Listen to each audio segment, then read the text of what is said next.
Assalamualaikum warahmatullahi wabarakatuh.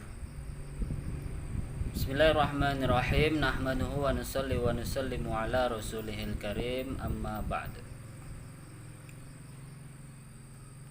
Sini saya akan membahas tentang hukum memakan kerang-kerangan. Kerang-kerangan atau keong-keong atau bekecot-bekicot. Bekecot yang biasa dijumpai di sekitar rumah, belakang rumah, di kebun, ataupun di tempat-tempat lain. Nah, kita akan membahas tentang hukum memakan keong-keongan dan juga bekicot. Bagaimana hukum memakan keong-keongan? Keong-keongan itu siput-siput. Bagaimana hukumnya? Nah, kalau misalnya siput itu hidupnya di air saja, maka dia dihukumi halal. Kenapa? Ya karena dia disamakan dengan ikan. Jadi kalau mazhab Syafi'i, semua yang hidup di air itu hukumnya halal walaupun tidak berbentuk ikan. Jadi kalau misalnya siput, kerang, ataupun yang hidup di lumpur-lumpur itu, nah itu termasuk kategori kerang yang hidup di dalam air.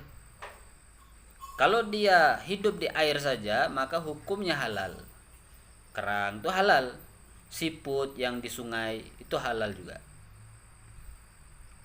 karena dia hanya hidup di air, disamakan dengan ikan. Nah, sekarang bagaimana hukumnya bekicot? Bekicot yang biasa kita temukan di sekitar rumah kita, di pekarangan, di kebun, di belakang rumah, atau di tempat-tempat yang lembab. Nah, itu bagaimana? Di sini saya sampaikan dalam mazhab Syafi'i bahwasanya bekicot itu hukumnya haram. Kalau dalam mazhab Syafi'i. Nah, kenapa haram? Bekicot itu diharamkan karena dia tidak bisa disembelih. Jadi memang kalau hewan darat itu termasuk syarat halal dimakan adalah bisa disembelih ataupun disembelih. Kalau dalam mazhab Syafi'i, hewan darat itu harus disembelih. Kalau misalnya tidak bisa disembelih, ya jadi hukumnya haram. Beda dengan hewan yang hidup di air tadi. Kalau hewan yang hidup di air itu mazhab Syafi'i lebih ringan. Yang penting dia hidup di air, tidak perlu disembelih, tetap halal. Tidak memudaratkan, tidak membahayakan bagi tubuh, maka itu hukumnya halal. Tapi kalau hidupnya di darat seperti bekicot itu hukumnya haram kalau mazhab Syafi'i. Kenapa? Karena dia hidup di darat saja dan tidak bisa disembelih. Gimana cara menyembelih bekicot itu? Tidak bisa. Kalau ayam bisa, kambing, sapi, tapi kalau bekicot itu tidak bisa disembelih secara syar'i